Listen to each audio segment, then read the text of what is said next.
Segmen pertama kali ini, nomor berapa yang dipilih untuk box pertanyaannya? 2. Box nomor 2, kita buka. Di dalamnya ada, pindah panggung, tepuk tangan dong. Bicara soal pindah panggung, langsung saja saya pengen menyerahkan yang pertama kepada Mas Aris Fadila sebagai jurnalis sport senior yang mengamati perjalanan atlet-atlet Indonesia dari dulu sampai sekarang. Melihat sosok Taufik Hidayat, seperti apa Mas Aris? Oke, makasih. Mas Wamen, saya manggilnya Mas Wamen. Sekarang udah Mas Wamen ya? Saya ingat waktu saya jadi reporter tahun 2002. Ya, 2002. Waktu itu rame Taufik Hidayat akan pindah ke Singapura. Pindah ke? Singapura. Oh iya. Ya kan? Sudah. Wah, ramenya di 2002, tapi kan kemudian pindahnya di tahun berapa ya. Waktu itu Mas Wamen agak menghindari lah. Ya kan? Tapi saya dapat wawancara di sebuah bengkel di Tanah Abang. Di situ saya bisa memahami ternyata ada yang nggak pas untuk seorang Taufik Hidayat ketika bagaimana seorang atlet itu dihargai. Penghargaan terhadap seorang atlet. Bisa macam-macam penghargaan, itu materi segala macam. Saat itu saya, ternyata ada benarnya juga Taufik Hidayat saat itu gitu loh. Nah sekarang kan Mas Wamen jadi pengambil keputusan. Nah bagaimana, apa yang akan dilakukan supaya apa yang dirasakan waktu itu, atlet itu butuh kepastian, butuh juga materi gitu loh. Umur atlet itu kan pendek ya, kita tahu ya.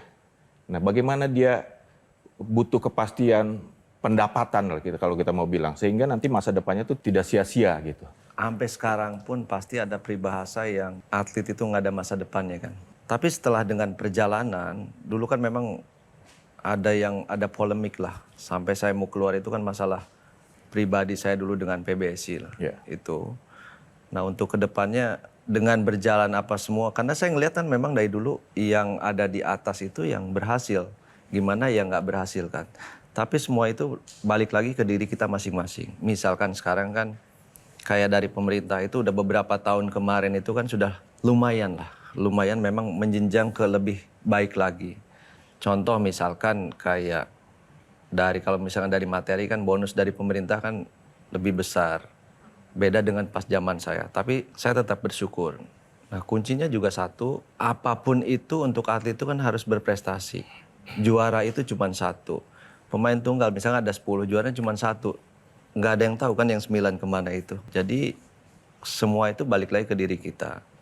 Kalau untuk masa depannya ya buktinya saya ada beberapa atlet yang lain juga bisa juga. Kalaupun misalkan gini, nanti ending di ujungnya misalkan ada yang namanya uang pensiun lah. Itu kan yang orang bilang selalu kok nggak ada uang pensiunnya. Mudah-mudahan ke depannya ini kan olahraga ini jadi salah satu prioritas negara ini juga. Nah, dengan sekarang saya ada di situ, kita lagi mengkaji, menggodok dengan berbagai prioritas. Mungkin kan kalau olahraga itu kan ada Olimpik, Asian Games, ada apa. Gimana sih untuk kedepannya? Toh kalau kita kasih uang sekarang langsung segini, lama-lama juga akan habis. Kalau si anaknya ini, si atletnya ini nggak bisa manfaatin ini. Jadi mungkin nanti kedepannya itu kalau memang ini kita lagi kaji, lagi godok biar tepat sasaran dan nggak menyalahgunakan. Karena kan memang pemerintah ini ada aturannya juga. Kita kasih opsi A, B, C. Tanya atletnya mau yang mana nih? Kalau yang saya tangkap berarti memang sudah ada kepedulian lebih lagi untuk memberikan apresiasi yang proporsional untuk atlet-atlet kita ya di era sekarang ini ya Mas ya? Iya. Tadi kan Kang Wamen bilang ada masalah dengan PBSI. Bisa sedikit nggak? Karena anak-anak pemulang ini mungkin juga nggak tahu.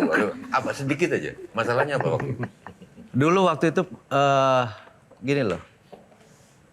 Kalau di olahraga itu kan buat saya pribadi, yang penting kita buktiin punya prestasi jadi juara apa semua. Jadi zaman dulu itu pelatih saya tiba-tiba dikeluarin. Sorry? Pelatih saya dikeluarin. Okay.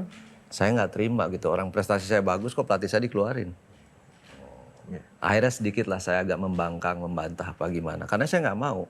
Begitu saya tanya juga nggak ada alasan yang pas kenapa dikeluarin. Mungkin di sini ada Koheri tahu permasalahannya dulu kenapa. Karena nggak bisa ngeluarin saya, akhirnya orang terdekat saya lah. Jadi sayanya kan yang nggak jelas kan waktu itu latihan di sini. Akhirnya saya pindah ke Singapura kan. Oke. Karena masa depan, iya saya merah putih. Tapi kan siapa yang ngasih makan saya nggak ada. saya harus mikirin sendiri.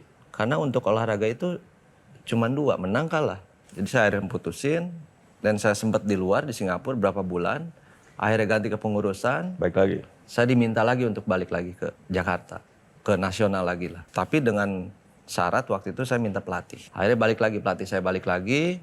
Dan di situ saya komit. Kenapa saya minta? Saya bilang, saya pingin Olimpik ini. Tinggal setahun lagi apa setahun setengah, saya lupa deh waktu itu. Pelatih saya cuma nanya, Ya, 2004 ya. kamu komit nggak dengan program latihan ini? Apa yang saya kasih? Kamu mau nggak jadi juara dengan target ini? Saya bilang iya. Kalau nggak mencapai dalam target ini, dengan senang hati saya akan mundur sendiri tanpa dikeluarkan. Jelajahi cara baru mendapatkan informasi. Download Metro TV Extend sekarang.